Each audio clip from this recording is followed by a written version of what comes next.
by far, and now he is the laziest and stupidest presidential candidate in history. He is the only candidate for president today who did absolutely nothing today. There is no evidence that Donald Trump got out of bed today. He wouldn't have had to do that for the unhinged phone call he placed to the Fox propaganda network this morning, an hour before the new GDP report came out showing even stronger growth in the American economy than anticipated. In a statement, President Biden said, "Today's GDP report makes clear we now have the strongest economy in the world thanks to my and Vice President Harris's economic agenda. Our economy grew a robust 2.8% over the last quarter based on strong American consumers and business investment." That will not stop Donald Trump, and did not stop Donald Trump, from lying about the American economy and pretending it is something other than the best in the world, as he did, of course, today on the phone with Fox, when he also called Kamala Harris real garbage. I get a kick out of one thing. They say, "Sir, be nice. You just got hit with a bullet. Maybe he's changed. Be nice." And I'd love to be nice, but I'm dealing against real garbage. When you hear that. Okay, sir, two things. Number one, according to the FBI director's under oath testimony yesterday, we don't know if Donald Trump got hit with a bullet. The FBI director suggested it could be shrapnel or something else far less dangerous than a bullet. Donald Trump is the only person in history protected by the Secret Service who was shot at, brought to a hospital, and then did not allow any of the medical personnel at that hospital to explain to the news media what happened to him. None of the medical personnel who treated Donald Trump at the hospital have been allowed to say what they think drew blood that day. With respect to former President Trump, there's some question about whether or not it's a bullet or shrapnel that that hit his ear. So it's conceivable. Although, as I sit here right now, I don't know whether that bullet, in addition to causing the grazing, could have also landed somewhere else. But I believe we've accounted for all of the shots and the cartridges. And number two, real garbage. If you're the type of person who tries to think of people as inanimate objects, it's hard to think of someone who would better personify real garbage than the man who you just heard call his opponent real garbage. Everything out of Donald Trump's mouth is real garbage and should be treated as such by the news media. Donald Trump is a pollutant. He has polluted American politics. He has polluted the vulnerable minds of the people who believe QAnon madness and all other sorts of utter impossibilities about the world, and then follow their hero, Donald Trump. He is simultaneously stupid enough to believe the real garbage that he spews and liar enough not to believe all of it. And so, the real garbage campaign is underway. On most campaign days between now and Election Day, the oldest, laziest, and stupidest presidential nominee in history will do absolutely nothing, but will probably manage to find the time on social media or otherwise to spew his garbage, including on Rupert Murdoch's garbage channel, where they all lap it up for money, Rupert Murdoch's money. Rupert Murdoch is the richest and oldest owner of a propaganda channel anywhere in the world, and he has dedicated it for years now to the delivery of real garbage directly into the homes of Fox viewers on behalf of the real garbage man, who is the oldest and only criminal presidential nominee in history. The Harris campaign's response to Donald Trump's words on Fox this morning was titled this way: Statement on a 78-year-old criminal's Fox News appearance. The statement then took issue with some of what Donald Trump had to say, and of course, but the whole point of the statement was in that title. And that's the part that Donald Trump will be hit with every day, and that will hurt him personally every day, because we know who he is. We know enough to know that the phrase 78-year-old criminal will hurt him personally and is going to be thrown at Donald Trump every day for the next 103 days by the Harris campaign. And every one of those days, it's going to be true. Donald Trump is going to be 78 years old, and he is going to be a criminal, a convicted criminal, every day of the presidential campaign. And on September 18th, in the middle of the presidential campaign, he's going to be sentenced for his 34 criminal convictions in a Manhattan courtroom. And Kamala Harris is not going to let anyone not pay attention to that fact, that Donald Trump is a 78-year-old criminal on that day when he is sentenced and on every day of the campaign. Of all of Donald Trump's bad qualities, his stupidity is both the most consistent and the most publicly damaging quality he has, because it is the stupidity, the raw, unrelenting stupidity that lets him say things like this publicly. She's got a new line, you know. She's going, I'm the prosecutor. She's one of the worst prosecutors in history. Their campaign says, I'm the prosecutor, and he is the convicted felon. That's their campaign. I don't think people are going to buy it. What's to buy? It's true. She's a prosecutor, and you are a convicted felon, Donald. The entire world knows both of those things are true, and both of those things are going to be true every day of this presidential campaign. And now the prosecutor wants her day in court, the court of public opinion, with the convicted felon. I'm ready to debate Donald Trump. I have agreed to the previously agreed upon September 10th debate. He agreed to that previously. Now it appears he's backpedaling, but I'm ready. And I think the voters deserve to see the split screen that exists in this race on a debate stage. And so I'm ready. Let's go. When Donald Trump does pull himself out of the easy chair and get out on the campaign trail, as he did yesterday, he no longer uses that line about how he always hires the best people, since so many of the people he hired as president, he then fired, and so many of them and others who worked for Donald Trump as president, including his vice president, Mike Pence, have turned against Donald Trump in this presidential campaign. But Donald Trump continues to demonstrate just how bad he is at the very concept of hiring and expertise in government. Yesterday, he said he wants race car drivers to guide our military. He wants race car drivers to tell our generals and the Joint Chiefs of Staff and the Pentagon what to do. Donald Trump believes that if you can drive a car in circles, surely you can tell the entire Defense Department to do what to do in every situation. He also said he thinks that football coaches should come to the Pentagon and take over those meetings and tell the generals what to do. Here's one of Donald Trump's favorite former football coaches. My opinion of a white nationalist, if somebody wants to call him white nationalist, to me is an American. That Alabama white nationalist may be America's stupidest person who has ever won a football game as a coach. And he is now, of course, a Republican senator. While Donald Trump did absolutely nothing today and may have spent the entire day in pajamas and slippers, we don't know, Kamala Harris accepted the endorsement of the American Federation of Teachers in Houston. As you may know, I am a proud product of public education. Many of you know that my first grade teacher, Mrs. Frances Wilson, God rest her soul, taught me and educated me and encouraged me and inspired me. And years later, when I walked across the stage to receive my law school diploma, Mrs. Frances Wilson was in the audience. Yeah. And that's who you are. I know who you are. I know who you are. This work is personal, and it is professional, and it is so critically important. And so it is because of Mrs. Wilson and so many teachers like her that I stand before you as Vice President of the United States of America.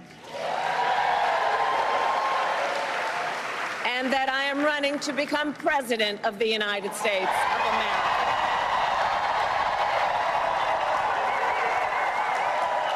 In this moment, we are in a fight for our most fundamental freedoms. And to this room of leaders, I say, bring it on. Bring it on. Bring it on.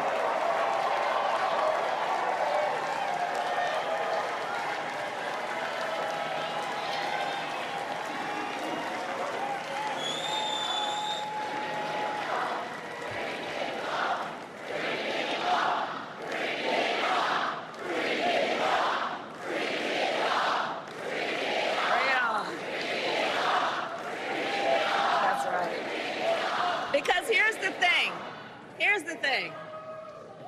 thing. We believe in our country. We believe in its promise of freedom. And the American people believe in the promise of freedom. So we are in the fight. And today, Future Forward, the Kamala Harris super PAC, said it will spend $50 million to broadcast this ad in key electoral college states in the 3 weeks leading up to the Democratic National Convention. She's the district attorney who protected children from sexual predators. She's the attorney general who stood up to the big banks to protect homeowners and won. The senator who fought to defend a woman's right to make her own medical decisions. And the vice president who fought to cap the price of insulin at $35 a month. As America turns the page, Kamala is ready. Joining us now is Democratic Senator Bob Casey of Pennsylvania. He is running for re-election in Pennsylvania this year. Senator Casey, thank you very much for joining us tonight. I know we need to talk about your campaign, but you are our most valuable Pennsylvania election analyst. And so I need you to tell us what's happening in the presidential campaign in Pennsylvania tonight. And you were one of the very first senators on Sunday to endorse Kamala Harris for president. How does it look in Pennsylvania? Well, Lawrence, first of all, I think she's going to win Pennsylvania, and we've got a lot of work to do between now and then, but she's going to win. And I think there are a couple of reasons for that. Number one is I think people know that she's prepared right now to do this job. She's prepared to be commander-in-chief. But I think probably more importantly in the next couple of weeks, people are going to see her in this campaign directly meeting people and meeting people where they are. One of the issues I've talked a lot about are costs and making sure we're taking on corporate America when they're jacking up the prices of food and household items, so-called greedflation, and it's a related cousin of shrinkflation. She's going to understand what people are up against and listen to their concerns about whether it's costs involving their groceries or childcare costs. She understands what I think people in rural areas have been up against for years when we were not investing in high-speed internet in places in Pennsylvania and around the country. And I think when people see her and hear her plans for the future, they're going to get a better sense that she has a sense of their struggles, will listen to them and respond to them as president. So I think she's going to win Pennsylvania, but we got a lot of work to do between now and then. And I've got obviously a big race to win as well, but we're both going to run and win. And you'll be running together. I'm sure there'll be many events where you're there together, but you will be out there in Pennsylvania a lot more than Kamala Harris will be able to be in the course of the campaign, making that case for yourself. You currently have a polling lead in Pennsylvania over your opponent, but you are also in one of the most expensive states in the country to campaign. You've got that Philadelphia television market, the Pittsburgh television market, very expensive, and other markets in between. So there's a massive fundraising challenge for your Senate campaign, because I know it may end up being the most expensive Senate campaign anywhere in the country. And at the same time, there's this other enormous need for the presidential campaign in Pennsylvania. Yeah, Lawrence, there's no question. I think ours could be, if not the top spending race in the country, maybe a close second. And right now, just for example, right now, my opponent has been, most of his advertising is paid for by not one, not two, but three super PACs. And of course, he himself is worth a couple $100 million. So we're going to have to be able to compete with that, get our message out about lowering costs, about stopping the flow of fentanyl, and making sure we're responding to the needs that families have. So it's a tall order. It's a big task, but I'd ask people to help us in this battle, because this is going to be a battle to protect women's rights, workers' rights, and voting rights. They're all on the line in Pennsylvania. So if you're with us and you want to help us, please go to bobcasey.com. There's such a mutuality of campaign interest there, in that the strength of the Casey campaign helps the strength of the Harris campaign every day. Well, I think when you're running in a race when so much is on the line, this is the most consequential election of any of our lifetimes. And I would say that even to no matter what the age of the person is, because we're gonna decide major issues, as you've highlighted over and over again, on basic rights. We're also going to decide whether or not we're going to have a country that has a tax code that's going to invest in the middle class, invest in our kids, or whether we're going to have kind of a MAGA tax code where it all goes to the top, to billionaires and big corporations. So much is on the line. And I think the people of our state know that. They have a sense of it. And I've never seen a lift like we've seen just in the last couple of days.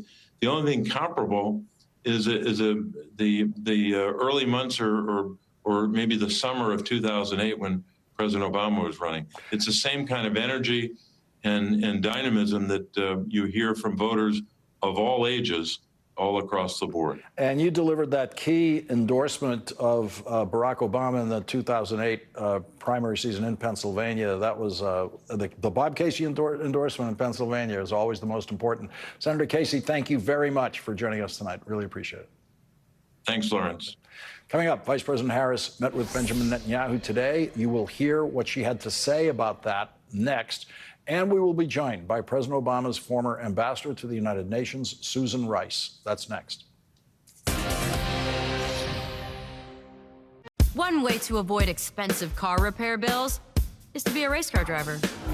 The other is Endurance. Endurance saved me more than $7,000. Without Endurance, breakdowns can cost thousands. With Endurance, you're covered. Endurance covers nearly every car on the road. Plus, you pick the mechanic you trust. Act now for $300 off any plan, plus a year of elite benefits and a 30-day money-back guarantee. Call 1-877-204-1084. Now. Introducing MSNBC Premium on Apple Podcasts. Get early access and ad-free listening to Rachel Maddow's chart-topping original podcasts, exclusive bonus content, and new episodes of The Rachel Maddow Show and Morning Show ad-free. Subscribe on Apple Podcasts. One of the things I like about what I get to do is that each day is pretty unique. I might find out that there's not a lot of new numbers in the world today, and so today's going to be a day I'm going to spend researching. The only way to really be prepared is to get it all in my brain ahead of time.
President Biden met with Israeli Prime Minister Benjamin Netanyahu early this afternoon while Vice President Kamala Harris was flying back from Houston, where she gave the keynote speech at the American Federation of Teachers Convention.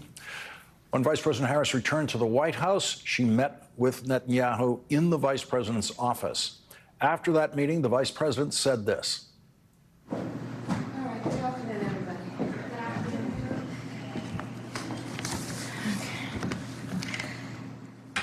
So I just had a frank and constructive meeting with Prime Minister Netanyahu. I told him that I will always ensure that Israel is able to defend itself, including from Iran and Iran-backed militias such as Hamas and Hezbollah.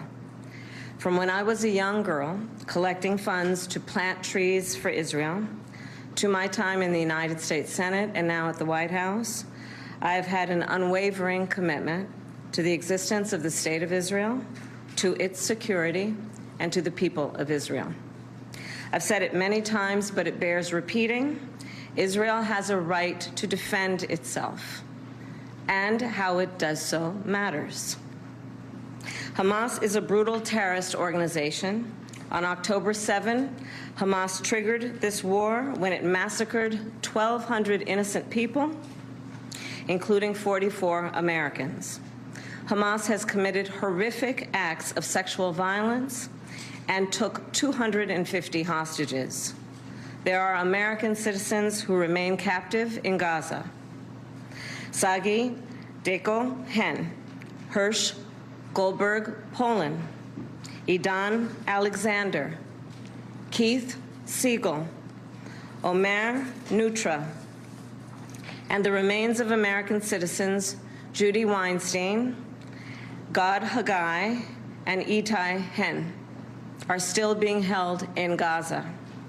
I have met with the families of these American hostages multiple times now, and I've told them each time they are not alone, and I stand with them.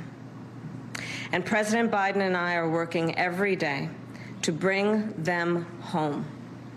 I also expressed with the Prime Minister my serious concern about the scale of human suffering in Gaza, including the death of far too many innocent civilians.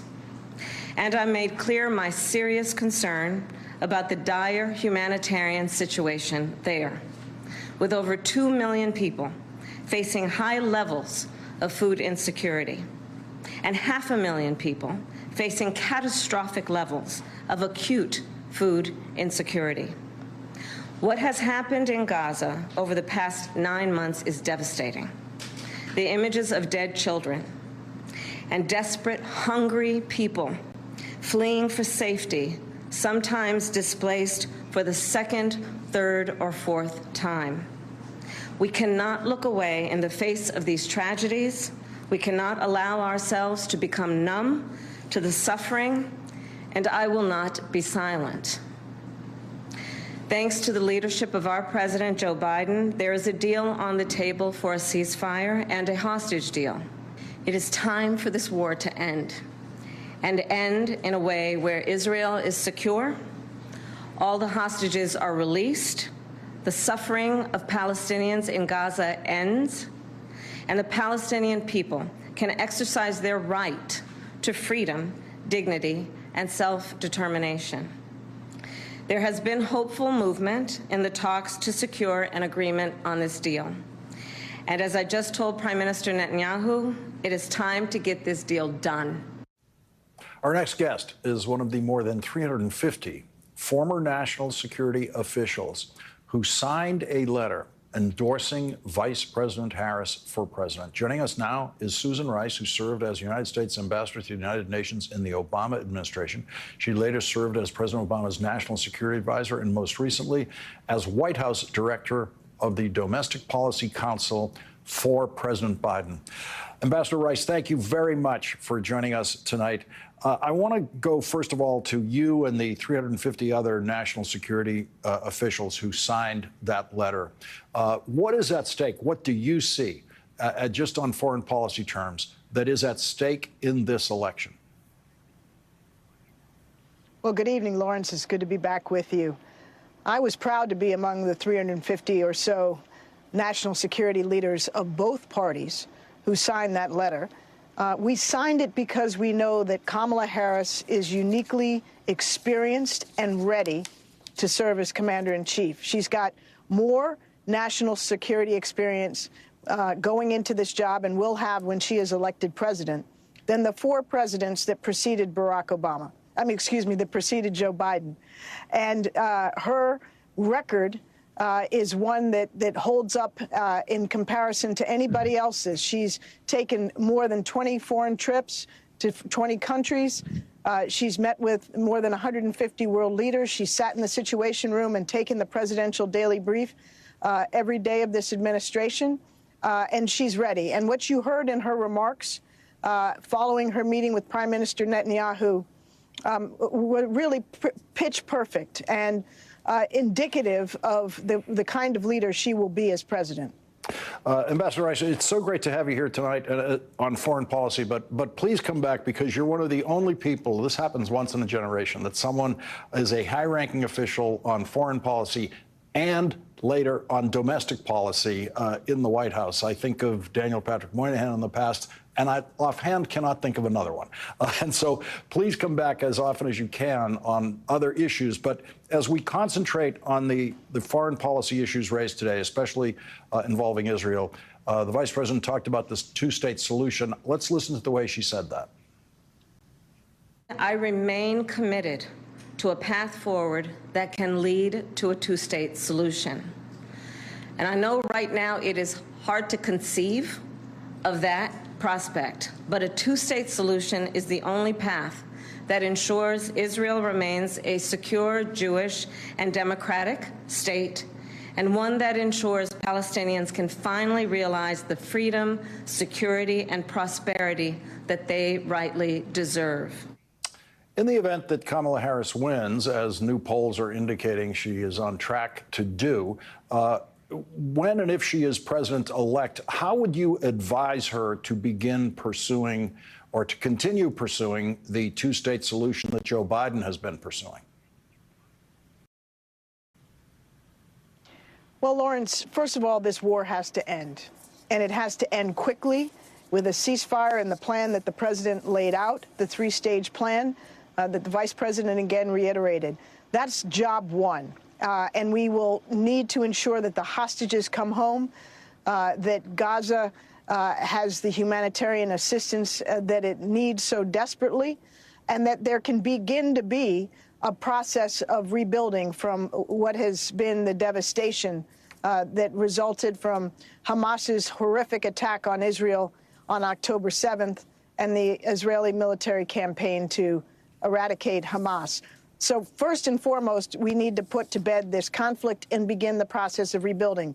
We need a Palestinian leadership in Gaza and the West Bank that is capable, technocratic, and reflects fairly the will of the Palestinian people. And when those elements begin to get in place, then we are in a position to begin to proceed towards what is so necessary and long overdue, which is a two-state solution.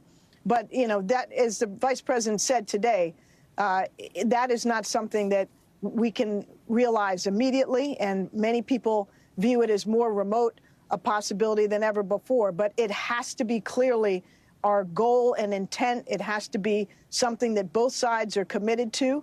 And that's part of the deal that's prospectively on the table with the Arab nations and the Saudis in particular.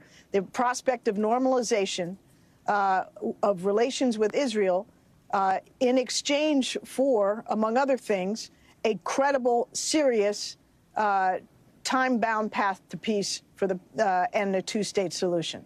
The Trump position on Gaza is for Israel to do whatever Israel wants to do. Donald Trump has just said, finish the job. And in Israeli terms, that to Donald Trump means whatever Israel wants to do, as much destruction, devastation, as much killing as the Israeli military and government would choose to do. Let's listen to the Harris, what is now the Biden-Harris position, advanced now by candidate Harris, on the deal that they would like to strike right now. Let's listen to that. The first phase of the deal would bring about a full ceasefire, including a withdrawal of the Israeli military from population centers in Gaza.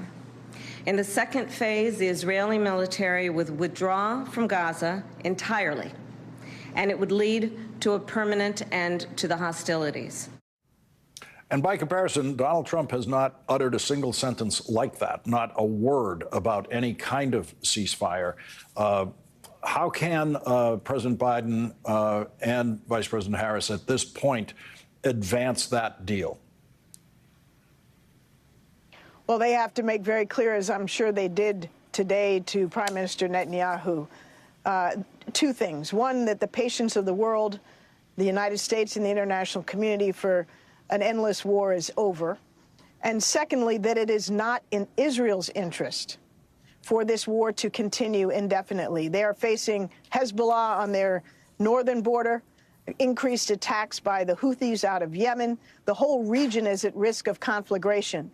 And the best possible way to secure Israel, return the hostages, and reduce the tensions in the region and the risk of a wider war with Israel fighting on multiple fronts is to achieve this deal now with Hamas. Ambassador Rice, you're in kind of a unique position to judge how you would like to see the issues balanced in this campaign during the presidential campaign, foreign policy issues like what we've been discussing, as well as domestic policy issues. How do you think voters should balance those issues? They might agree with the Biden administration on every domestic policy or most, and disagree with the Biden-Harris approach to the situation in Gaza. How would you suggest voters balance all of those interests when they approach this election? Well, most voters, Lawrence, as you know, are voting on the basis of their pocketbooks, their values, and their hopes and aspirations about where our country is going. It's very important, obviously, for Americans to know that their commander-in-chief is strong and principled, stands up for democracy, and our American values will stand up to dictators like Putin and oppose adversaries like China's Xi Jinping effectively and in cooperation with allies. But the domestic issues come first in most people's minds, and the international ones are second. But I think in Vice President Harris, we have a candidate who is able to fulfill the aspirations of most Americans on both dimensions. She's got an ambitious vision as to where to take this country. She envisions a strengthened American democracy where rights and freedoms are protected and where every American, not just some American, but every American has the opportunity to not just get by, but do very well, to have the opportunity to get ahead. And her policies on health care, on the environment, on education, on job creation, on technology, on standing up for rural Americans and Americans all over this country are reflective of that vision. She's talking about the importance of ending child poverty in this country, which is something we have the ability to do, and we have to do in a sustainable way. And at the same time, Lawrence, she's very clear that she will stand by our allies in Europe and Asia, stand up to Putin and Xi, and work over the long term to bring lasting peace to the Palestinian and Israeli conflict and ensure that this horrific war, which has wreaked so much suffering in Israel and in Gaza, can come to a prompt end. Former UN Ambassador Susan Rice and domestic policy advisor to President Biden, thank you very much for joining us tonight. We would be eager to hear from you again whenever you have the time. Thank you very much, Lawrence. Always good to be with you. And coming up, Andrew Weissman, you remember him, will join us on today's Defendant Trump Legal News. That's next. Saturday, September 7th, it's MSNBC Live Democracy 2024, our premier live audience event with your favorite MSNBC hosts. Visit msnbc.com/democracy2024 to buy your tickets.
This afternoon, Manhattan District Attorney Alvin Bragg told the judge contemplating the sentencing of Donald Trump for 34 felony convictions that the Supreme Court's decision on presidential immunity has absolutely no impact on those 34 Trump convictions. Judge Juan Merchan said he will issue a decision on September 6th on whether the Supreme Court's opinion affects the case against Donald Trump in any way.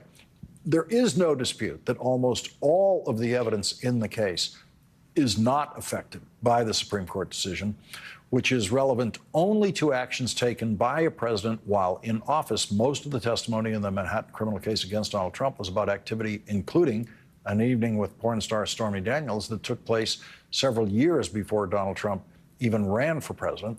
Trump lawyers claim that some of the testimony given by Trump White House staffers Hope Hicks and Madeleine Westerhouse should not have been allowed in the case, according to the Supreme Court's opinion, which was issued by the Supreme Court 4 weeks after the jury's verdict in the case. District Attorney Bragg's written brief to the judge says, evidence that Trump claims is affected by the Supreme Court's ruling constitutes only a sliver of the mountains of testimony and documentary proof that the jury considered in finding him guilty of all 34 felony charges beyond a reasonable doubt. And joining us now is Andrew Weissmann, former FBI general counsel, former chief of the criminal division in the Eastern District of New York. He is an MSNBC legal analyst and co-author of the New York Times best-selling book, The Trump Indictments. Andrew, we were in the courtroom for all of this testimony, yes, and you had to rack my brain to think of, okay, what could possibly be relevant to the Supreme Court decision? Well, let's just start with why we're here, because most viewers correctly are thinking, what does the Supreme Court case have to do with the Manhattan case? Because the Manhattan case was clearly personal conduct. In other words, it had nothing to do with his being president, because this is all about actions that he was taking as a candidate.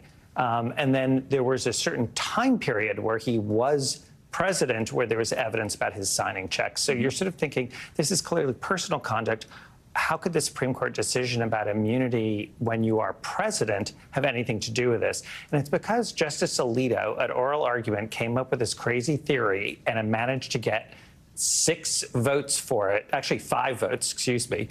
He lost to Amy Coney Barrett on this, saying that official evidence of what you did as president can't be introduced even in a case involving unofficial conduct, personal conduct. So if it has anything to do with what you were doing as president, it shouldn't be put in because it would be too prejudicial for a jury to even hear it. They couldn't really be fair. That's their reasoning, that if they just heard what you did as president, it would incite their sort of emotions about the case too much for a jury to actually be fair, even when you're dealing with somebody who was the former president about personal conduct. So that's sort of the craziness of why we're here.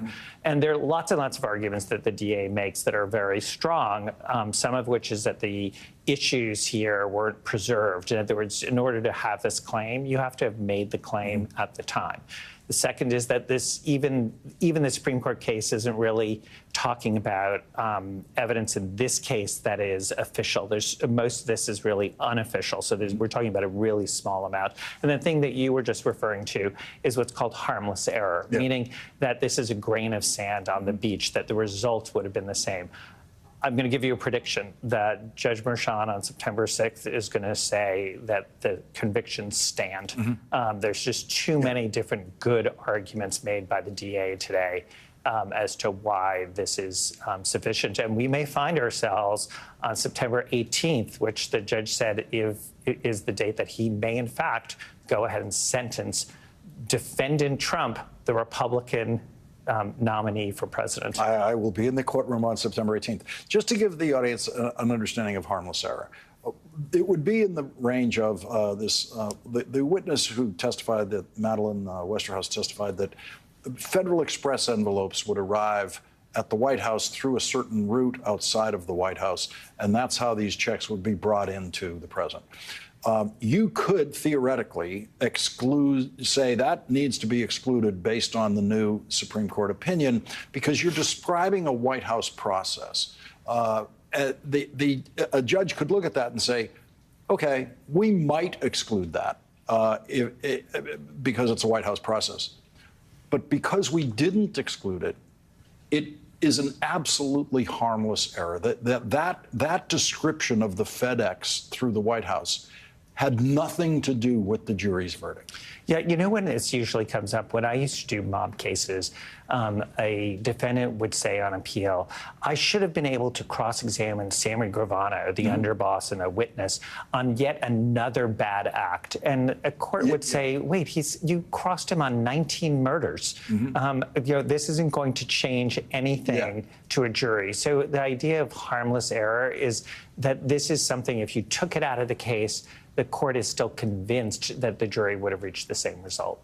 Andrew Weissman, thank you very much, and welcome back. Thank you.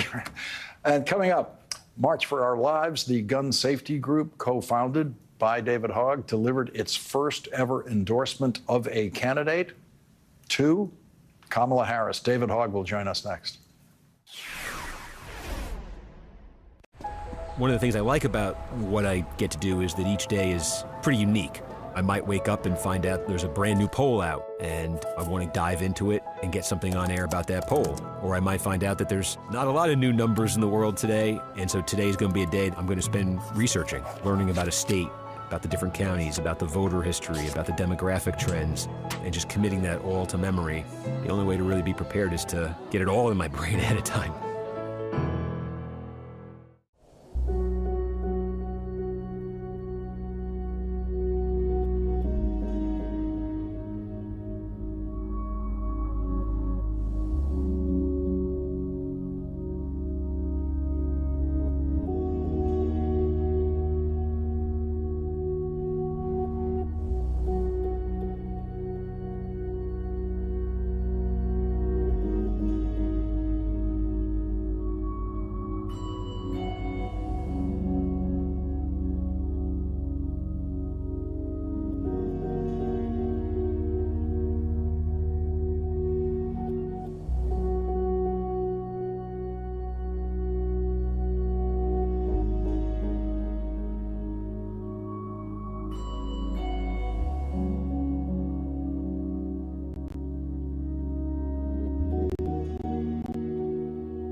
While you teach students about democracy and representative government, extremists attack the sacred freedom to vote. While you try to create safe and welcoming places where our children can learn, extremists attack our freedom to live safe from gun violence. They have the nerve to tell teachers to strap on a gun in the classroom, while they refuse to pass common sense gun safety laws. Joining us now is David Hogg, co-founder of March for Our Lives and president of Leaders We Deserve PAC. He is a survivor of the school shooting at Marjory Stoneman Douglas High School in Florida. And David, I know with your PAC, you started raising money for Kamala Harris on Sunday and had a massive surge. And then your group has decided to endorse a candidate for the first time. Tell us about that. Exactly. So on the PAC side, in my own personal capacity, I helped raise Kamala Harris $345,000 from over 6,000 donors online. The online support is amazing. People are very excited. And we knew that this was a critical moment in the moment of this campaign. And March for Our Lives had never endorsed a candidate before, in part because we didn't really trust politicians. We often still don't trust many politicians, as you can imagine, given the failures of our political system to protect kids in schools. But we've seen Kamala Harris deliver almost like no other politician before, along with Joe Biden as well, in terms of creating the Office of Gun Violence Prevention and doing what many people said was impossible, which was passing a federal gun law. We passed the first federal gun law in 30 years after Uvalde, and we knew at this moment, with being just about 100 days out, that we needed to supercharge that youth support. The Progressive Change Campaign Committee, their poll is finding a massive surge in enthusiasm, including among young voters, just rocketing up to today, 78% enthusiasm level. Absolutely. The enthusiasm is surging, but I think it's critical at this moment that we do everything we can to help Vice President Kamala Harris win come this November. And if people would like to join us in that fight, they can text PLEDGE to 954-954. Once again, that's PLEDGE to 954-954 to help join the efforts of March for Our Lives, knocking on doors, helping to turn out young voters around the country. We're not coordinating directly with the Harris campaign, but we're doing everything that we can to help get her elected as well. And I think one other thing I'd like to point out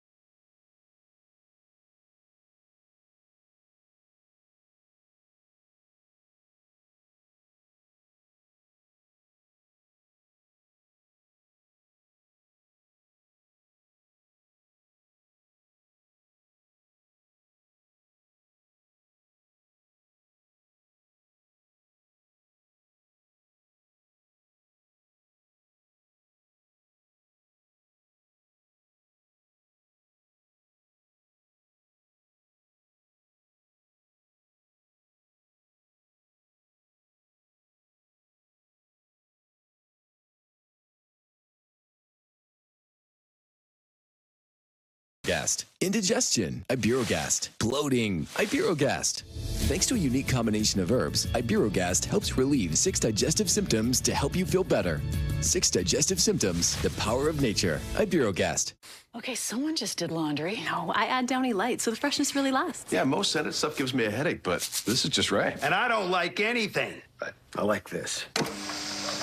Get a light scent that lasts with no heavy perfumes or dyes. When you're the leader in disaster cleanup and restoration, how do you make like it never even happened happen? Let it rain, Randy! Woo!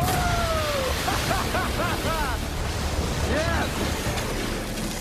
By being prepared for anything! Woo! Whatever comes your way, there's a pro for that. Serve Pro, like it never even happened. Compared with other chews, one Bravecto chew protects from fleas and ticks for 12 weeks, nearly 3 times longer. Use with caution in dogs with a history of seizures or neurological disorders. Protection that lasts longer? Bravo, Brevecto. Bravo. If you have moderate to severe ulcerative colitis or Crohn's disease, put it in check with Rinvoq, a once-daily pill. When symptoms tried to take control, I got rapid relief and reduced fatigue with Rinvoq. Check. When flares kept trying to slow me down, I got lasting steroid-free remission with Rinvoq. Check. And when my doctor saw damage, Rinvoq helped visibly reduce damage of the intestinal lining. Check. For both UC and Crohn's, rapid symptom relief, lasting steroid-free remission. And visibly reduced damage. Check, check, and check. Rinvoq can lower your ability to fight infections, including TB, serious infections and blood clots, some fatal. Cancers, including lymphoma and skin. Heart attack, stroke, and GI tears occurred. People 50 and older with a heart disease risk factor have an increased risk of death. Serious allergic reactions can occur. Tell your doctor if you are or may become pregnant.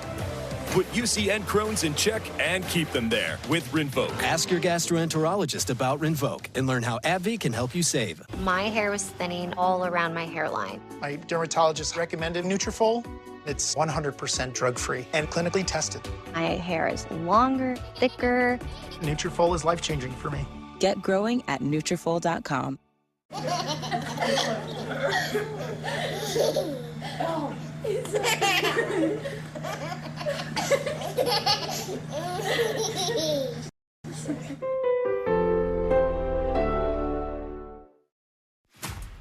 The ones who keep facilities up and running know that even the smallest part can make the biggest impact.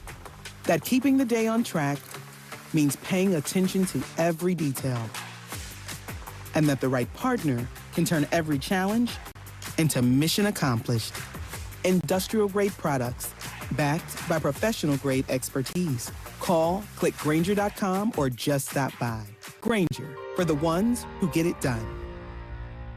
I was looking for an easy way to support my liver. I gave Dose for Your Liver a shot. It doesn't even feel like I'm taking a supplement because it tastes so good. I just take it in the morning on my way out the door. It's an easy little shot. It shows up at my doorstep every month, and it's super easy to add to my routine. We need a small business loan fast. I got this. Loan cannon! There's a better way to get a fast small business loan. Go to OnDeck.com, and if approved, get your funds as soon as the same day. Your loan is on deck. David Hogg gets tonight's last word. The 11th hour with Stephanie Ruhle starts now.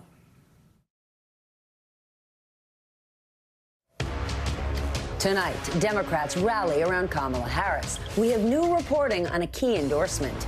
Then I'll speak with megadonor Reid Hoffman, why the LinkedIn co-founder says Harris is good for business. In buyer's remorse, some Republicans are wondering if it's too late for Trump to find a new running mate, as the 11th hour gets underway on this Thursday night. Good evening once again. I'm Stephanie Ruhle, and we are now 103 days away from the election, with delegates set to start voting 1 week from today. Vice President Harris, the overwhelming favorite to become the official Democratic nominee,